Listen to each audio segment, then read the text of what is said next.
You can have no marketing with sales and have a successful business. You can't have phenomenal marketing with no sales and have a business. It's not there. So the ability to convert is what's key. What is more important to a business, sales or marketing? So of course they go hand in hand. Okay, so that means marketing has to understand sales, sales has to understand what the marketing is. But the bottom line, without sales, you have no business. You can market all day long, drive traffic to something. Like I tell everybody, I modified the statement. I say a confused mind will never click submit on your form or for ordering. It will not.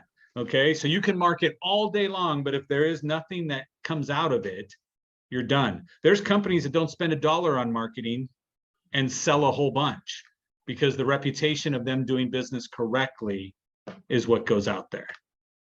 Would you say sales is a part of marketing? Because marketing is the big picture. It's attracting to eventually sell. They have to work together. Yeah, they're of the same beast. Yeah. Right. But without the sales part, you can have no marketing with sales and have a successful business. You can't have phenomenal marketing with no sales and have a business. It's not there. So the ability to convert is what's key.